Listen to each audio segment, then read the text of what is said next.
People for ages have looked at information security or cybersecurity as a technical problem that, just call the geeks to come in and fix some blinking thing, right?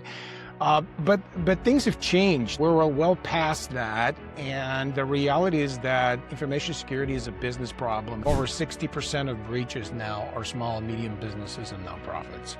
So the number is increasing, and it's not going to get less because now the tools are becoming so easy to use that we have sometimes very young people who are just wanting to do menace.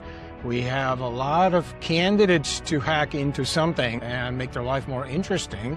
So we have a lot of new entrants into this space who are itching to break into somebody's system, maybe ransomware them, maybe make some quick money. Welcome to Plain Talk Cyber. I'm George Bacaloff, your host.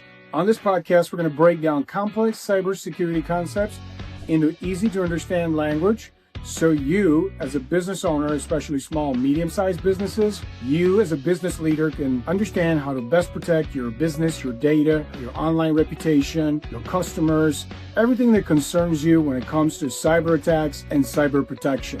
Stay tuned and let's learn together.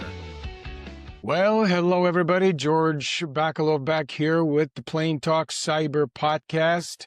Today I'm excited to have with me Dr. Cassie Woods-Peirce. Dr. Cassie, great to have you on the podcast. Thank you. Thank you for having me. I'm really excited, and I'll tell you, I didn't tell you that. We didn't have time to talk about that in too much detail, but I come from the family of doctors, so whenever I talk to any medical people, health people, I kind of feel like I've been sort of part of the family. Not really, but when you grow up in a doctor's family, you kind of, grow up in this world, right? Dinner conversations are something that most people do not have.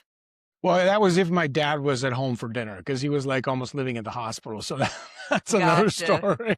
Gotcha. But yes, that's true. Dinner conversations, all the symptoms, and the terms you come to know, that other people can't relate to. But anyways, both my parents were in the medical field too. My dad was a wound care specialist, and my mom was a nurse. So we got to listen to all the stories about wounds over dinner. So Well, that's very interesting. So you can relate to that. But anyways, Absolutely. It's great to have you on. The Plain Talk Cyber is a podcast where I'm trying to have the conversation no one seems to be wanting to have or not knowing how to have. We'll find out. We do have interest, as far as people liking and leaving stars. Thanks everyone who is leaving stars on Spotify. Keep doing that. That's fantastic. But really the whole idea here is to talk about what matters to people like yourself. You're a business owner, you are a business leader, innovator, and, the intersection of business and information security. People for ages have looked at information security or cybersecurity as a technical problem that, just call the geeks to come in and fix some blinking thing, right? But things have changed. We're well past that. And the reality is that information security is a business problem. And that is kind of like the point I'm trying to make. I'm basing this on many, many conversations and use cases I've had through the years and working with SMB specifically and nonprofits. So before I jump into that, a little bit of introduction. Dr. Cassie Woods-Peirce is she goes by Dr. Cassie, and she's a founder and CEO of the Children's Therapy Network. She has a master's in physical therapy from Loma Linda University and doctorate in physical therapy from Boston University. She's been practicing therapist since 1995 and entrepreneur since 2004. She lives in Ventura in California, and she is a very busy mom, business owner, a therapist, and also appearing on a bunch of podcasts. You've been making the rounds here on different podcasts on YouTube. Apparently, my name's being passed around. So talk about cybersecurity. So, I hope that this conversation will kind of help people to learn more about you and what you do, because it is about children and families. Children affect families. So it affects a lot of people. There's this multiplier of every good and bad thing that happens with a child. And also we want to talk about how important and what is the intersection of data, seemingly technical problem, and yet it's crucial to running a business, data is big. It's becoming bigger and bigger. Nobody's using paper hardly anymore. Yeah. But you've been around for a while as a founder. Your organization has been like for over 20 years. So maybe you can tell us a little bit more about your work, and we'll talk a little bit about specifically how data privacy and technology impacts your business. Absolutely. Where should we start? So I've had my business for 22 years. I know I started when I was 3. And, being in the medical field, we have to worry about HIPAA compliance and working with the schools. There's also what's called FERPA compliance, which is essentially HIPAA for the schools. So there's all that, information protection that we have to follow as a healthcare industry.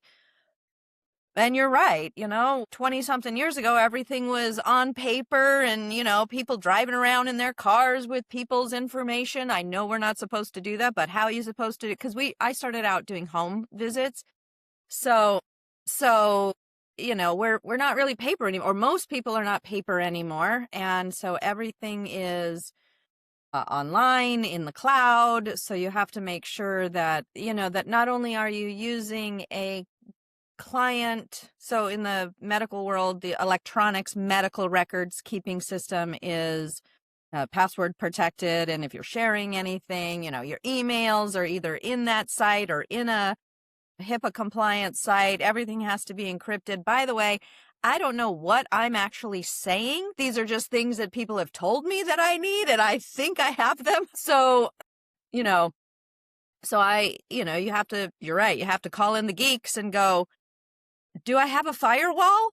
A Exactly. firewall to me is like, the thing I do when I clear the brush around my house, not for my computer, right? So, Right. yeah, but it's important because we're working with kids. So not only are we getting the children's information, but we also have to get all the parents' information. And so unlike, if an adult came into therapy service, that's one person. But with us working with pediatrics, we're at least talking about 2 people's data, if not an entire family's data. So that's important. And most medical offices are handling, identification, social securities, credit cards, bank accounts, let alone medical information. But if I were a cyber hacker, which I am not, I wouldn't really care that someone had a diagnosis of, a sprained ankle. I would care that I got their credit card information. So. Right. And there's a whole industry that goes with that. So obviously, bad guys have figured out how to capitalize on all this information and how to compromise and breach businesses like yours to get that information and make the most of it. So tell me a little bit about you. 20 years is a long time. First of all, the transition from paper to digital for you, obviously you've experienced that. You've been part of that technology cycle, right? What Right. would you say today, like, when you look at the way you run your business, how much, I'm sure there's still paper around. I'm sure that the paper will not go away probably ever, but it's Sure. probably dependency on paper is decreasing. But, when you think about technology and how it's impacting your business and how important it is to your business. Here's a question. When people tell me I'm not into technology, I say, well, wait a minute. Can you imagine your business running for 1 week? If all technology stopped right now in your business, computers and such, can you run your business for even 1 week? No. Okay. So a real story, just 2 days ago, I don't know what happened to Google, but my phone and my chats were blowing up, various people. Why they all come to me? I'm not the one to come to, but I'm the owner. So that for whatever reason, my staff, there was a problem with accessing the Drive, Google Drive. We still had access to our emails and things like that. But anytime someone tried to open up a Google Doc or a Google Excel, we would get this error message. And that's just one tiny piece of my entire company. And it was like mass Disruption. chaos. And people Disruption. were like, Yeah. I can't access my, my treatment plan or my, the games that I used to play, or, I can't access the budget. I'm like, okay. So that's just one little tiny piece. And like I said, it threw us into complete chaos. So we've had times where the power has gone down and we don't have our computers. And our phones are dead. Our computers were dead. It was, let alone the fact that we didn't have any lights, but irrelevant, right? Maybe we go outside and treat the kid, in the daylight. Well, how are you going to document it? Right? So, we are not just business, but society in general is so dependent on technology. And, you hear in the news about cyber hacking, taking down the grid. And I don't think people quite understand, like, we literally would be thrown into chaos. Yeah, Could we revert absolutely. to paper? Sure, we could. Yeah. But but then my printer doesn't work because it's connected to my computer. Right. And so the convenience and security relationship becomes very evident, because yes, there's great convenience in having all this information, let's say in your laptop or in your, basically in your pocket, when you put it all on a database or in the cloud, and it's accessible to your device. But at the same time, airlines will shut down, and it might happen. You go to the airport to catch a flight, and you see the massive amount of people, and they're like, well, the systems are down. And that's it. I mean, you're going to wait until the systems are up. Right. But that scenario could apply to your business or many other businesses, and therefore it's a business problem. It's not just a geek problem; it's a business problem. It's because a business problem. If a technical problem is going to affect the business, it's a business problem, and it needs to be looked at as such. It's not the only risk, as you pointed out. Power can go out, so there's other problems too. It's not the only risk, but it's one of the risks that has to be factored in. And it has to be looked at. It's like, are we prepared for this disruption?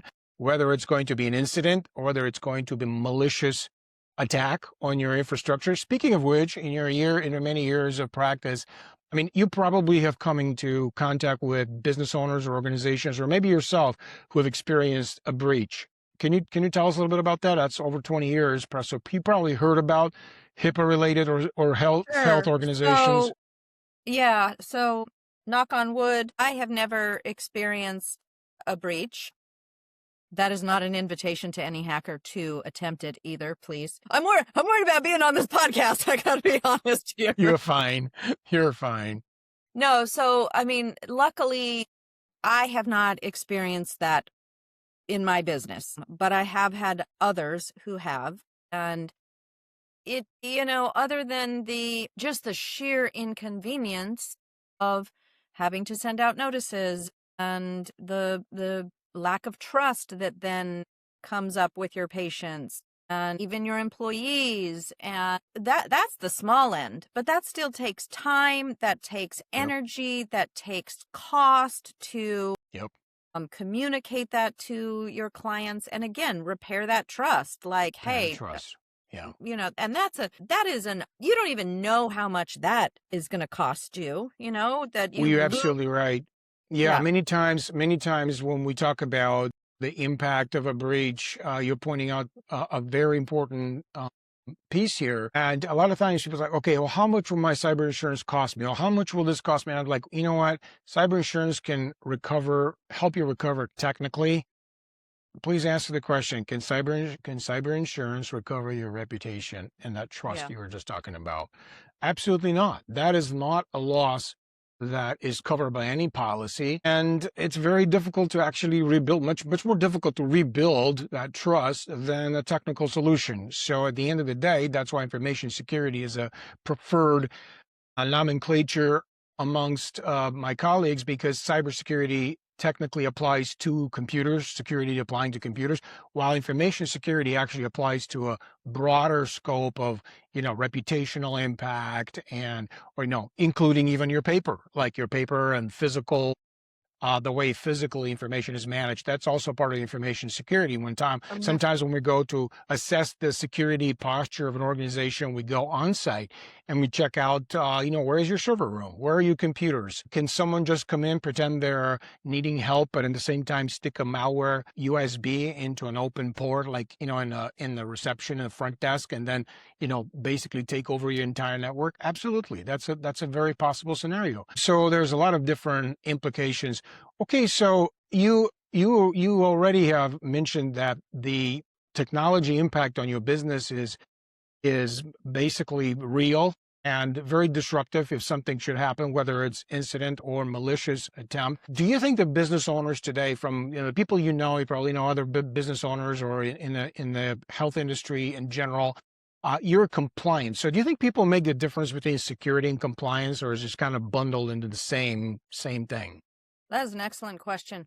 I think most, at least small business owners, think of it as one bundled thing. I understand that it's not, but I think most people think of it as one bundled thing. Yeah, Because in the medical field, we are constantly like, we're hammered all the time about HIPAA, HIPAA, HIPAA, HIPAA. So, I right. think people think of it as the same thing, even though it's not.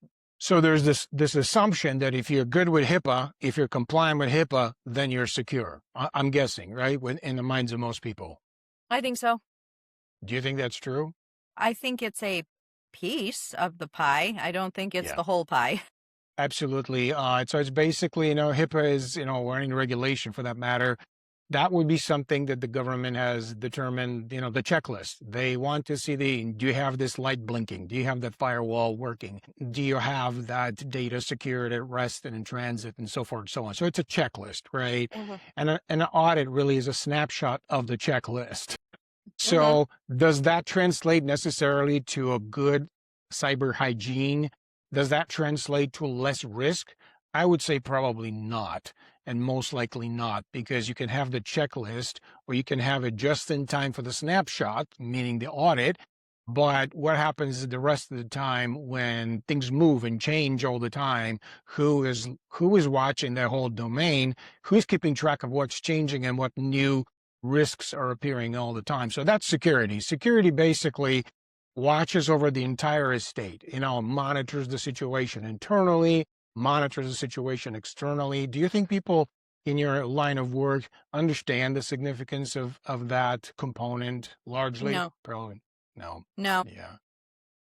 I mean, I'm sure there are some, but probably not. And especially, as healthcare providers, even small business owners, we may be looking at the business, but at our core, at our soul, we're looking at the patient. And so most things that we look at are through the lens of, what's best for the patient. So Yeah, we're not, of course.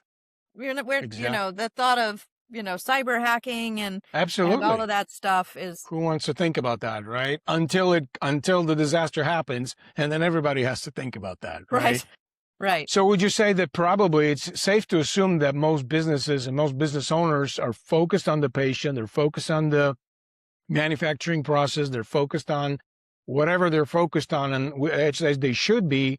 So who then thinks of that risk, especially for SMBs? My observations are that most SMBs, are really maybe lacking in that risk management. How many risks do I have, and the process to manage those risks and monitor all the time. Probably cybersecurity is left somewhere to the side, right? Well, so I don't know how others are, but I can tell you my story. And that is, like, as we said earlier, everyone uses technology. So, Yep. when I first started out, and I've had the same company that came in as an IT consultant, right? Help Yep. me set up my computers, my printer, just, you know, does my computer work? Did you turn it on? You know, Yeah. I had one lady, I swear to God. She's Yeah. anyway, but this IT company had enough wherewithal to also say to me, you need to do a cybersecurity, Wow. information checklist. So Assessment. Yep. assessment, and they connected me with someone who came in, and I don't know what this dude was saying to me. Thank God I had my IT translator, because this guy was like throwing out acronyms. We were talking about acronyms, and I was like, Exactly the problem. yeah, Yes, it's just my eyes exactly. are crossing, and I'm like, I have no idea what you I'm were so saying to me. glad I'm so glad you brought that up. Like if I would have, dug for an hour for a story like that, it's like the story of our life. I mean, isn't that at the end of the day exactly what happens? You're like, okay, I don't know what you said, but whatever, right? Yeah. So thankfully I had the IT company going, okay, let me translate for you. Okay, So, good.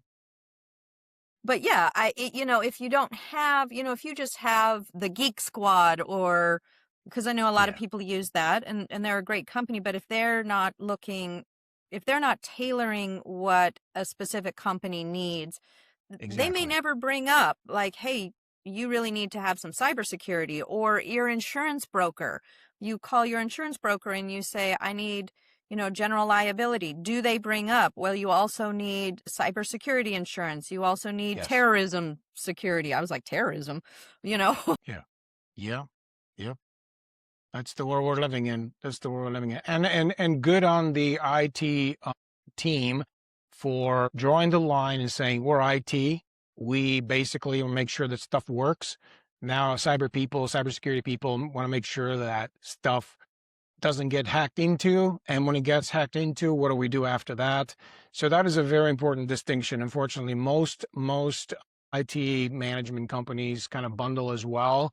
Yeah, yeah, it's working. It should be working. We put some antivirus on it, but that used to do the job 20 years ago, 10 years ago, maybe even. And now with AI, methods have changed so much.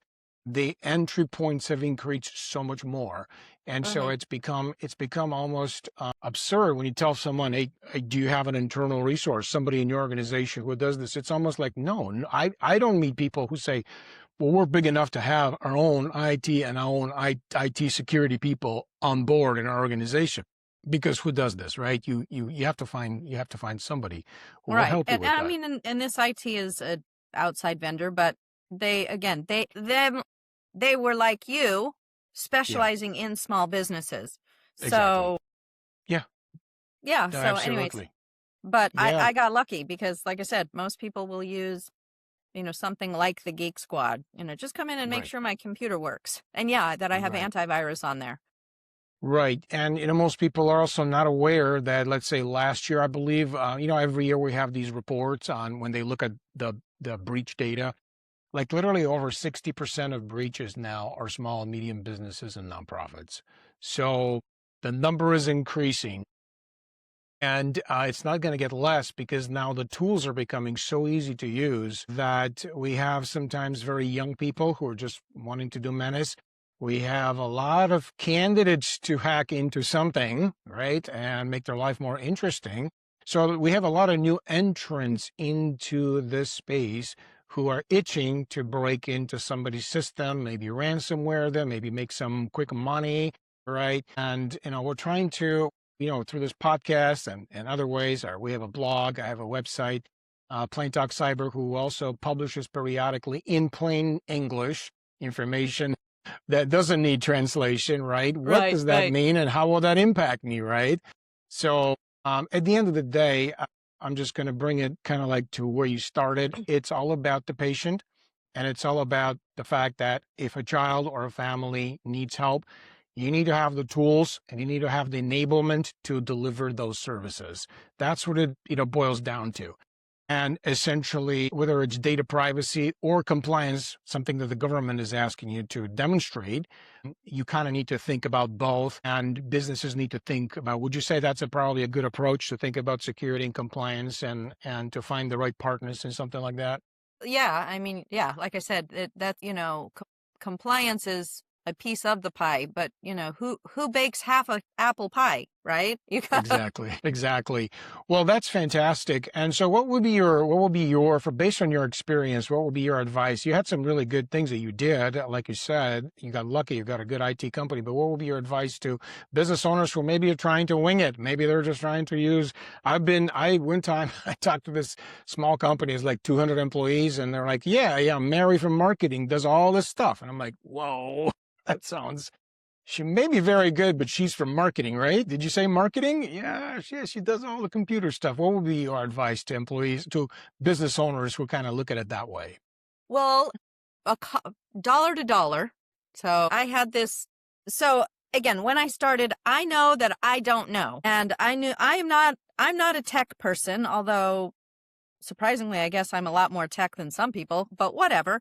I knew that setting up computers, setting up all of that, that was not something. I knew where my limit was, and I also knew where my strength was. So I knew that this part I wanted to hand off to someone else. Now, as you said, I got lucky that it was also a small local IT company that came in. I'm also a big proponent of small businesses should support other small businesses. Absolutely. So absolutely. Again, Yeah. I was supporting a small local business who also made this clear to me. So my advice to another small business is, and I've done the math, dollar for dollar, I've paid for this small business 2 monthly check to come in. And I also trust their advice and have gone to a cybersecurity guy who I check in with once a year, if not more frequently. It's like going to the doctor, right? I've got my annual checkup, right? Exactly. And at one point I was like, I can't afford all of this. And I took it and I stopped paying them. And what happened was then stuff started falling apart, and I wound up having to pay them to come in to fix stuff, and it was the exact same cost as if I would have been continuing to pay them for my annual checkup or my monthly checkup, right? Exactly. So, Yeah. That's a very common sense approach, by the way. What most of the time people don't factor in is how changes affects us. Technology cycle is like 6 months now.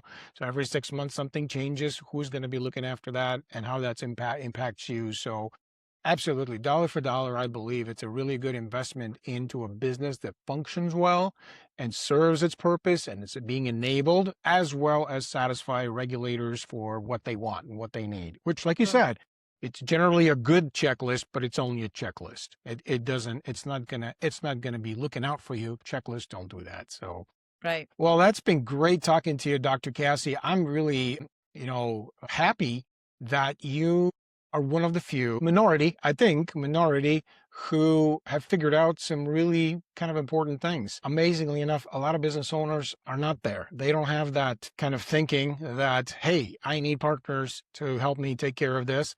I need partners to help me take care of the security thing. So I hope that resonates with other business owners because, like you said, dollar for dollar, it pays off. Long term, it does pay off. It does. Again, and thank you for saying that. As we've already said, I got lucky. And I don't know that it was necessarily, at least not early on in my business, I don't think that it was, what's the word I'm looking for? Strategic thinking. I think it was, I don't have the bandwidth to deal with this stuff, and so I farmed it out. Yeah, absolutely. So. And that's the right way to do it.